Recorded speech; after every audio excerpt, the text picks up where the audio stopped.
Okay. So, all right. So we're gonna talk about the sixth bowl of wrath today. Okay.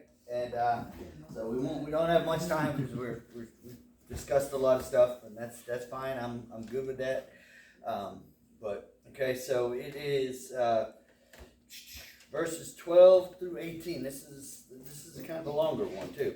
Then the sixth angel poured out his bowl on the great Euphrates River, and it dried up, so the kings from the east could march their armies towards the west without hindrance. And I saw three evil spirits that looked like frogs leap from the mouths of the dragon, the beast, and the false prophet. They are demonic spirits who work miracles and go out to all the rulers of the world to gather them for battle against the Lord on the great day of judgment of God the Almighty. Look, I will come unexpectedly as a thief. Blessed are those who are watching for me, who keep their clothing ready so that they will not have to walk around naked and ashamed. And the demonic spirits gathered all the rulers and the armies to the place with the Hebrew name Armageddon. It's not through 18. Sorry, it's 16. My bad. Yeah. All right. So, this one. And I will tell you that this week, I was on a different shift at work this week, and so my schedule kind of got screwy and everything, and so I had already had this done, and I just took a little bit of time to review it this week, and so, but it's, we'll get through this. This will be all right. But the sixth bowl of wrath will bring the drying of the Euphrates River. And if anybody is aware about the geography over there a little bit, I probably should have gotten a map of it or whatever. But you got the Tigris and the Euphrates River that are in that area. And the Euphrates River was always kind of like a border for the Roman Empire and some of the other great empires of the world and stuff that had conquered that area.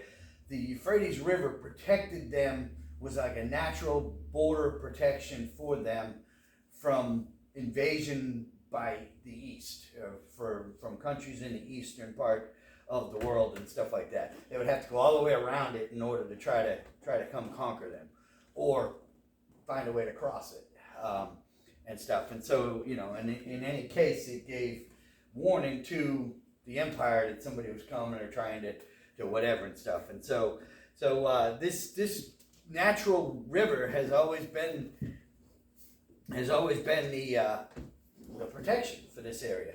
And so it's protecting the kingdom of the beast and the kingdom of the Antichrist and all that, part of his kingdom, because he's ruling throughout, great part of the world and stuff. And there's some speculation as to where people think that he's going to set up his throne. Some people believe it's Jerusalem. A lot of people believe that it'll be in the ancient city of Babylon. Some people think that it might be Rome, because Rome was referred to as Babylon a lot. But, in any case, the Euphrates River is mentioned here because the battle of Armageddon is going to happen. And we know that let me rephrase this, we don't know. It's believed, and I think it's pretty well accepted, that is going to happen in a place called Megiddo.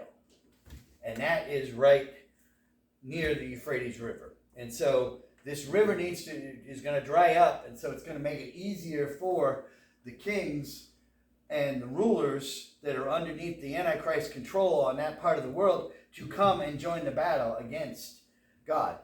And the evil spirits, which look like frogs here, that come out of the mouths of the dragon, which we know is Satan, the beast, which is the Antichrist, and the leader, the ruler of the world, and the false prophet is, one of each of these demons will come forth, and they're going to go and they're going to gather up all the rulers of the world to come to this final battle. They're going to get all these rulers to come and bring their armies and everything else to come and to put forth this attack and this battle against God on the final day. And we know that they're going to lose, but this is what's this judgment is this is a gathering of the people of the world that are against God to come into battle. Okay, but more about Megiddo. That's where this is believed to be happening. There's been many battles at this location over the centuries of history. This is commonly accepted as to where it's going to be, where the battle between God and evil will be and will take place. And so we're going to see more of that here when the actual battle comes forth. And at that point, I'll do a better job, and I'll get a map up here to kind of show you where we're talking about, and it'll have the Euphrates River on it. But we're getting close to the final battle, and God is reminding the people, as we saw in verse 15, that He's going to come quickly. Right? He had said this. This is kind of like a quote from some of what Jesus was talking about in the Gospels, where when He was on the earth, He said, "I'm going to come back quickly, and you need to be ready." And we saw in the beginning of Revelation, He told all the churches, be ready, be doing the work, be doing what you're called to do, and stand strong. And so, again, we are believing that there will be some Christians on the earth at this point in time, whether depends on how you want to look at things and on all that stuff. Don't got time to review again today, but we've talked about it numerous times about the different theories on the rapture. But I do believe that there is going to be Christians on the earth at this point in time. And He's reminding them, be ready. Be ready, because He's coming back. He's coming back. We're almost to the end. We are almost to the point. We got one more bowl of wrath, and then we got more that's going to take place here in the next few chapters, and more battles are going to begin, and then we got the final battle. And so we're going to, we'll see. But again, this pouring out of the bowl of wrath on the Euphrates River is a key element for this battle. Now, again, first century, everything was on the ground.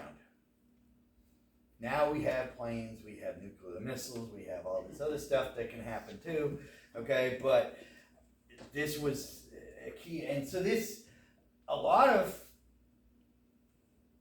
what John is describing here, in a lot of ways, throughout this whole book and his whole vision, these visions that he has, he's having a hard time putting words to what he's seeing, because it's hard to comprehend to his mind, especially in the first century.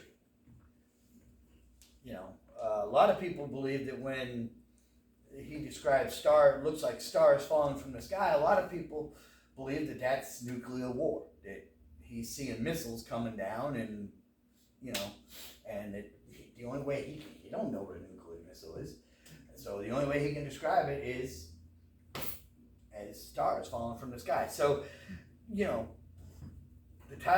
Euphrates drying up, could be symbolic of basically saying that the pathway is clear and that everybody's going to gather at this one location. And, this is where it's going to happen. He knows this is where it's going to happen.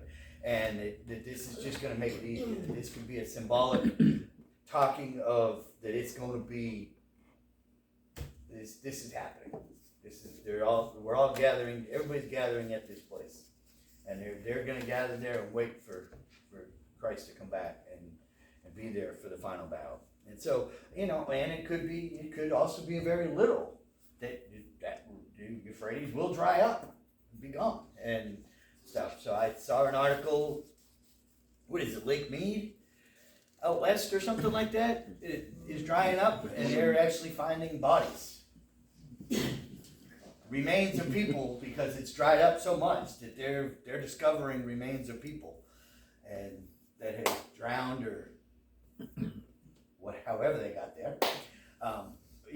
But yeah, so it's you don't it's entirely possible. And so but that's going to be a key. It's not just the fact that it's going to dry up, which is going to cause a problem with the water supply and everything else, but it's also a fact that this is going to be a strategic play for everybody for the final battle to get ready to commence. So, questions? covered it kind of clearly, good enough. This one's not terribly hard. I mean, the three frogs gets a little weird, and I can only find a picture with two, you know, that's what I can find. The But other one's out there attacking him. yeah, he's out there gathering all the rulers. These two are being lazy. So yeah. So, but yeah. So, but you know, so the demons are going to come forth and go out and gather up all the people for the forces of evil, and not just the people, but also the other demons are also going to be coming to join in that battle. So there will be, you know, God and the angels and the demons and the humans and everybody. All this is going to take place in this final battle. So, and we're getting there. We are getting there, and I am really happy and excited that we're getting to the climax of this whole thing. So, but questions, thoughts, comments? I can only imagine somebody opening their mouth and a frog coming out. It's like a sci-fi movie, you know? Yeah. Like we see on TV now. Yeah. It's gross. Well, that'll be a sight. Yeah, it will be a sight. So, and he was able to identify that this was a demon. He says it looked like a frog, but it's clearly a demon. So it's, you know, you're right. I can only imagine the horror that this would look like to see this coming out of, you know. I won't ever see the 7th after the 6th, because the frog comes, I'm done. Yeah. Or whatever, I don't know.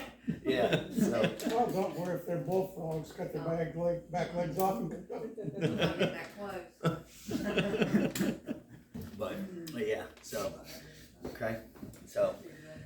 But, Hey, all right, so we will next week. I'll knock out the 7th bowl, and we'll try to hopefully go into chapter 17 some, and talk about that. That is the great prostitute. So that should be interesting. So, Oh boy.